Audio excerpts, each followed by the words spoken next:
Bonjour à tous, j'espère que vous allez bien. Alors aujourd'hui on se retrouve pour un point lecture. Donc j'ai quelques bouquins un peu de plusieurs genres à vous présenter. J'ai du thriller, de la romance et de la fantasy bitlit. Voilà, ça a l'air, c'est très complet on va dire. Et j'espère que ça va vous plaire et je vous laisse tout de suite avec la suite. Beaucoup trop de répétitions dans cette intro, ça commence bien. On commence avec un thriller, donc en octobre, c'est un peu de saison, même si je ne l'ai pas du tout lu en octobre, je l'ai lu il y a un bout de temps maintenant.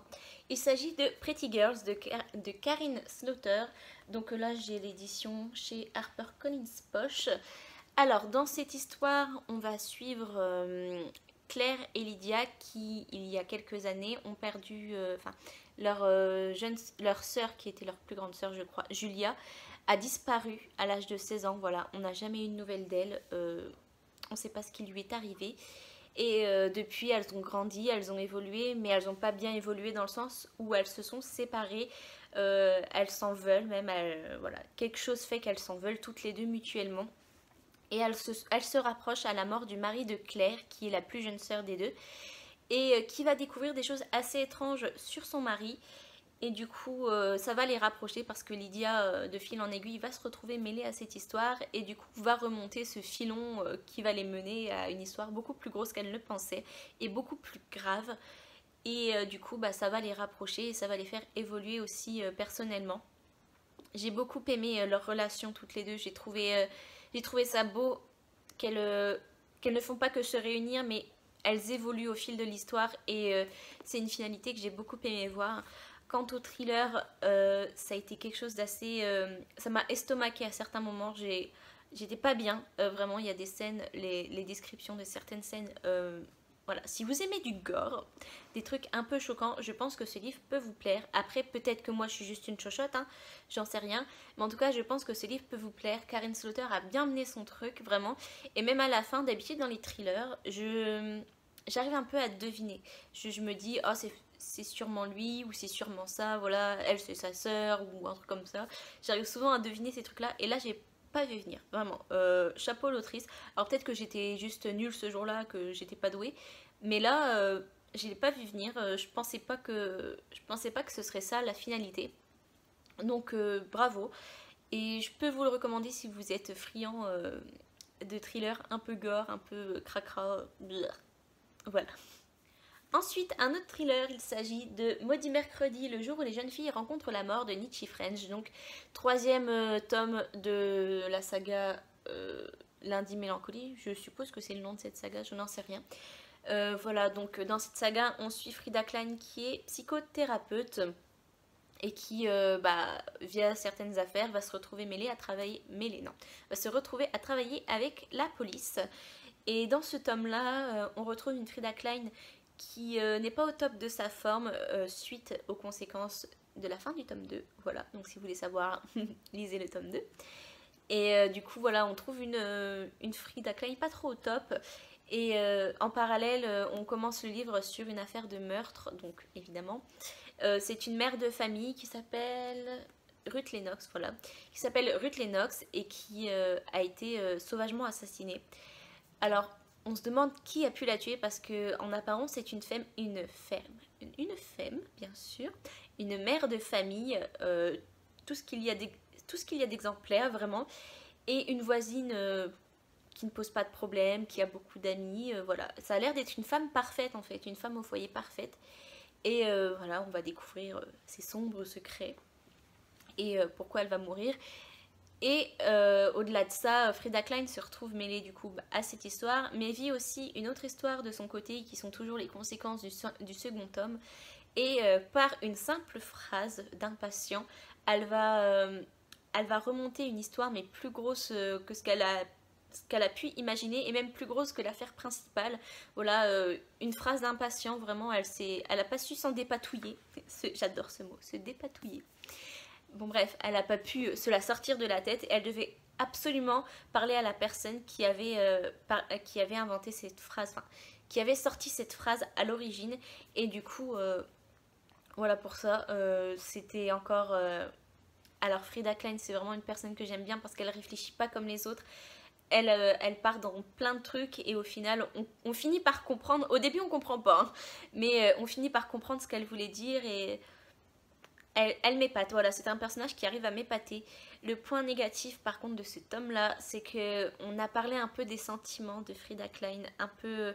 Voilà, on a voulu lui injecter comme ça, au milieu de la saga, des sentiments. Alors je dis pas que c'est une femme qui n'a pas de sentiments, mais c'est vrai que dans le tome 1 et dans le tome 2, on n'en parlait pas trop. Voilà, on parlait pas trop de ses sentiments. Et c'est vrai que là, je m'étais déjà imaginé une femme pas froide, mais qui arrivait à intérioriser, qui passait au-dessus de certaines choses. Et en fait, bah là, dans ce tome-là, on me dépeint une femme un peu plus différente. Et du coup, elle collait moins au personnage que moi, je m'étais imaginé dans le tome 1. Depuis le tome 1, donc j'avais certains problèmes de cohérence, du coup, dans ma tête à moi. Après, si des personnes... s'était imaginé autre chose, ça peut peut-être plus coller. Moi, ça a un peu moins collé. Je vais lire quand même la suite parce que j'aime toujours ce personnage malgré tout. Sa manière de penser en tant que psychothérapeute est fascinante. Mais voilà, j'ai trouvé ça un peu étrange pour moi. J'espère que ça va aller mieux parce que là, quand on quitte Frida Klein, elle n'est pas au top non plus de sa forme. Mais j'espère que dans la suite, elle va pouvoir remonter un peu plus parce que là, j'espère que ça va pas être morne comme ça tout le long de son côté personnel. Voilà, au niveau de sa personnalité, j'espère que ça a pu être aussi sombre. Voilà. Mais sinon, au niveau du trailer, c'était très bien. Ensuite, tout autre registre, il s'agit d'une romance, donc Challenge Me d'Avril Rose aux éditions Addictive. Donc c'est une romance qui m'a vraiment fait du bien. Je vais d'abord vous dire de quoi ça parle et je vous fais un débrief après. Hein. On va arrêter de tout mélanger. Donc on suit Olivia qui est fraîchement divorcée, qui a un fils qui est avocate. Depuis son divorce, on dirait je ne sais pas quoi, bref, une conteuse. Donc depuis son divorce, elle s'est laissée aller vraiment la pente descendante, bref. Et grâce à son meilleur ami, elle va se reprendre en main et va décider de s'investir notamment plus dans son travail. Et en parallèle, Ethan Parker, qui est un chef d'entreprise, va démarcher des avocats. Alors, Ethan Parker vient des États-Unis et il va démarcher des avocats en France pour ses affaires françaises. Et du coup, elle va se porter volontaire, voilà, pour travailler à l'international. C'est une opportunité qu'elle ne veut pas laisser échapper. Sauf que Ethan Parker est un beau gosse. Voilà, il est un beau gosse. Mais c'est pas grave, elle va essayer de passer au-dessus. Mais bon, on se doute bien qu'il va y avoir une romance. Donc voilà, alors il faut savoir qu'ils luttent au début tous les deux contre cette romance. Mais elle s'est fait une raison, il va falloir qu'elle choisisse entre sa vie sentimentale ou sa vie professionnelle. Voilà un peu le dilemme. Alors j'ai beaucoup aimé cette différence qu'il y a entre d'autres romans, c'est-à-dire qu'Ethan Parker, bah, c'est un propriétaire d'entreprise, il est riche et souvent les traits de caractère chez les riches c'est vraiment un peu égocentrique, comment dire, qui contrôle tout, insupportable. Ouais, en ce moment je déteste ce genre de personnage. Avant ça me dérangeait pas tant que ça, j'aimais plutôt bien. Mais maintenant j'en peux plus de voir ça. Vraiment ces mecs vraiment riches qui se croient tout permis en fait, qui peuvent limite harceler, qui peuvent fouiller dans la vie privée des gens. Je ne supporte pas. Et là on n'a pas affaire à ce genre de personnage. Bon, il est un petit peu contrôlant dans le sens protecteur, voilà. Et on sait pourquoi et on comprend pourquoi. Mais c'est pas... étouffant, et ce que j'ai bien aimé c'est que Olivia l'a remis à sa place, enfin une nana qui les remet à leur place et qui leur dit non et il n'a pas le choix, il arrête, un point c'est tout. Et du coup c'est vrai que c'est vraiment je dirais pas tout doux mais un peu une romance réconfortante, j'ai envie de dire. Voilà, si vous avez un problème avec la lecture et que vous avez envie de vous arrêter, je pense que ce livre peut vous réconcilier avec la lecture. Voilà, il y a un côté un peu cliché, je pense notamment à une scène finale que je ne vais pas vous décrire. Mais moi, ça m'a pas dérangé parce que ça m'a fait du bien de retrouver un peu de cliché et de simplicité. Et du coup, voilà, c'était une romance en toute simplicité, en toute authenticité, que j'ai beaucoup aimé, et une belle happy end. Et voilà, ça nous réconforte et ça nous réconcilie vraiment avec nous-mêmes et la lecture. Donc voilà pour cette romance. Ensuite, j'ai lu Rogue Wave, qui est le tome 2 de la saga Waterfire. Le premier tome, c'est Deep Blue, je vais vous le montrer ici parce que je vous l'ai présenté il y a un an, mais depuis, on va le mettre là, depuis j'en ai pas reparlé parce que je n'avais rien lu tout simplement. Donc on suit les aventures encore de Serafina, qui est, pour vous resituer un peu, une princesse sirène, qui est une princesse sirène, et le jour de son couronnement, sa cité a été attaquée, tuant son père sous ses yeux, blessant mortellement sa mère sous ses yeux, et elle décide du coup de s'enfuir pour sauver sa vie avec sa meilleure amie. Et en plus de tout ça, elle faisait des rêves où elle rêvait de sorcières yélées, qui sont des sorcières de contes pour enfants qui ne sont pas censées exister, dont on nie toute existence en fait, et qui l'appelle à la rejoindre parce qu'elle doit réaliser une mission pour sauver tout le monde aquatique. Donc voilà pour ça, j'ai beaucoup aimé lire ce tome 2. Il était même meilleur je pense que le tome 1. Après je me rappelle plus trop sur quel ressenti j'étais sur le tome 1. C'est vrai que j'avais oublié pas mal de détails, mais ce livre ne m'a pas largué du tout, au contraire il m'a bien remis en place dès le début. Alors j'avais un petit peu peur, une petite appréhension, si au niveau du vocabulaire, parce qu'on a un vocabulaire sirénique, je l'appelle comme ça parce que j'ai envie, un vocabulaire sirénique assez compliqué, voilà, beaucoup de choses ont un nom différent pour nous. Et en fait, ce qui est bien à la fin, comme je l'avais dit la dernière fois, c'est qu'il y a un glossaire. Mais c'est vrai que je ne me voyais pas à chaque fois, à chaque terme, dire attends, je vais voir à la fin ce que ça veut dire. Et en fait, j'ai pas eu ce problème-là parce que bon, au début, c'était un peu compliqué de me remettre en phase. Mais dès le premier chapitre passé, l'histoire est tellement entraînante et tellement passionnante que finalement, j'ai pas eu de soucis, vraiment pas du tout. Donc, c'est un bon point pour ce tome 2 qui en plus est magnifique, vraiment, la couverture est juste magnifique. J'ai vu les 4 couvertures, enfin les couvertures des 4 tomes, parce que je crois qu'il y a 4 tomes, et à mon sens c'est la plus belle. Enfin, je les ai vues sur ordinateur, donc on verra une fois en main, mais celle-ci est magnifique, ça doit être un de mes plus beaux livres. En plus le violet, bah, j'adore, c'est ma couleur préférée, donc c'est un plus pour moi. Et vraiment, même, je crois que même si j'avais pas aimé, j'aurais gardé le livre juste pour sa beauté. Voilà. Mais tant mieux, je l'ai aimé, je l'ai même beaucoup aimé, et vu qu'il était mieux que le 1, j'espère que le 3 sera encore mieux. Bon, on va pas mettre trop d'espérance, sinon après on va être déçus, mais ça pourrait être bien. Enfin, j'ai lu Le Monde de McCorbin, le tome 1, Lac Argent de Anne Bishop. Donc comment vous dire que j'ai adoré plonger dans le monde de McCorbin. La saga McCorbin, c'est ma saga coup de cœur de tous les temps. J'ai adoré cette saga, vraiment. J'adore.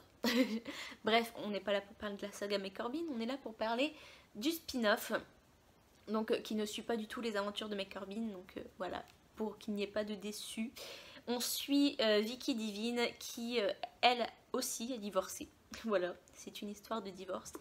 Et qui, du coup, a décidé de reprendre un vieil hôtel abandonné sur le lac Argent, qui appartenait normalement à son ex-mari, mais qui lui a cédé pour pas qu'elle l'embête, en fait, pour être tranquille, faire genre qu'il lui cédait quelque chose, parce que cet hôtel ne l'intéressait pas. Et du coup, elle l'a pris et elle a décidé de le retaper, voilà, de faire quelque chose. Ce qu'il faut savoir, c'est que, alors, ils appellent ça le patchwork. Voilà, cet hôtel a un nom, c'est le patchwork, parce que j'ai arrêté de dire hôtel, vieil hôtel. Je vais dire le patchwork. Et en fait, c'est un endroit qui, à la base, appartient aux autres. Donc les autres, ce sont tout ce qui est loup-garou, en fait, tout ce qui est métamorphe. Voilà, si vous voulez vous resituer un peu plus dans ce que je dis, je vous invite à aller voir les points de lecture qui traitent de la saga McCorbin. C'est plus clair, mais là je parle vraiment à ceux qui connaissent, qui ont lu la saga McCorbin. Et du coup, donc bref, ces autres-là l'autorisent à vivre à cet endroit si elle respecte les règles établies. Donc elle ne peut pas refaire d'autres constructions que ce qui est déjà construit.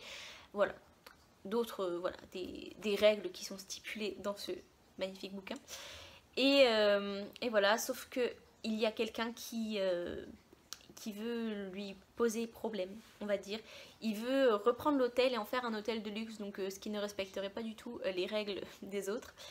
Et du coup, ils vont lui mener un peu la vie dure, mais ce qui est bien, c'est que les autres vont la défendre, vont tout faire, vont se mêler au monde des humains, même s'ils n'ont pas l'habitude, pour sa protection, pour l'aider dans tout ce qu'elle va traverser.